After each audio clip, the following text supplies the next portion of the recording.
ओम गणेशाय नमो नमः। Hi friend, little knowledge with केनाथ में आपका स्वागत है।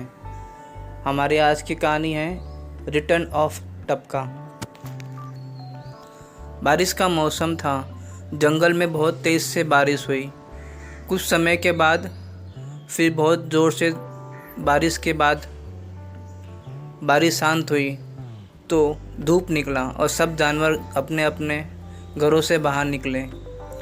तभी शेर को, जो टपके से पहले ही मिल चुका था, जिसकी मार खा चुका था, जिसको आप हमारी लास्ट कहानी में टपका में देख सकते हैं, जिसका लिंक ऊपर आई बटन में आपको मिल जाएगा, तो वो उस टपके की आवाज़ सुन के उसने कहा कि लगता है टपका मेरा पीछा करते हुए जंगल तक आ गया है, वो मुझे फिर से मारेगा। पर उसे ये नहीं पता था कि ये टप टप की आवाज़ पानी के गिरने की आवाज़ है। और वो चिल्लाते हुए सारे जंगल में भागने लगा और कहा कि टपका यहाँ पे आ गया है। वो बंदर भी उसे मिला जिसने टपके की मार खाई थी। उसने भी शेर की हामी में हाथ धरी और कहा कि हाँ, मैं भी मार खाया था। इस तरह ये बात पूरे जंगल में आग की तरह फैल गई। सब जंगल के सारे जानवर शेर के पास आए, कहे कि क्या हुआ। तो जंगल ने तभी शेर ने कहा कि टपका आ गया है, जिसने मुझे लास्ट टाइम मारा था। तो सब जानवर उसका मजाक उड़ाने लगे और कहे ऐसा कोई चीज़ नहीं होता टपका नाम का, ऐसा कोई जानवर ही नहीं। तभी फिर से टप टप की आवाज़ आने लगी और जंगल में चारों ओर सन्नाटा सा आ गया और टप टप की आवाज़ आने लगी। तो सब जानवर बोले कि ये तो आवाज़ तो सही है। तो शेर ने कहा मैंने कहा था ना, वो आ गया है। तो सभी जानवरों ने सोचा कि क्यों ना उस जानवर को देखा जाए। उन जानवरों में बात चल रही थी और टपके की आवाज़ फिर बंद हो गई और फिर कुछ समय बाद फिर चालू हो गई। तब एक घमंडी हाथी था।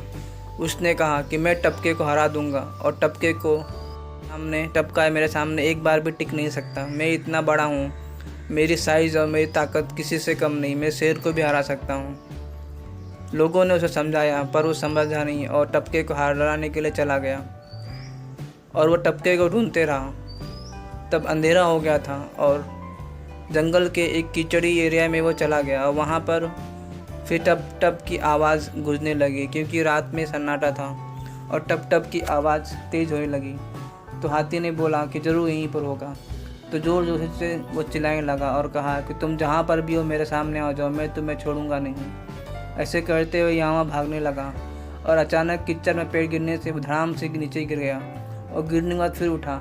फिर बोला कि तुम ज़रूर नीचे हो, मैं तुम्हें कुचल दूंगा। तो वो कीचड़ में अपने पाँव मारने लगा और 2-3 बार फिर से गिरा और कई बार गिरने के बाद उसकी हालत ख़राब हो गई। जब सुबह सब जानवर वहाँ पर आए तो देखा कि हाथी नीचे गिरा हुआ है और बेहोश पड़ा है। सब जानवरों ने उसे उठाया तो हाथी जैसे ही होश में आया और ज़ोर से टपका टपका चिल्लाते हुए यहाँ से भाग गया। पर लोगों ने उसे पकड़ा और कहा कि क्या हुआ। तो हाथी ने कहा कि रात को टपका यहाँ पे आया था और मेरे पाँव पकड़ के उठा के पटक रहा था। तभी शेर ने कहा देखा टपका आ गया है। तो सभी जानवर डर गए और टपके से माफ़ी मांगने लगे और कुछ समय बाद टपके की आवाज़ टप टप टप बंद हो गई और सब खुश हो गए, लगता है टपका चला गया।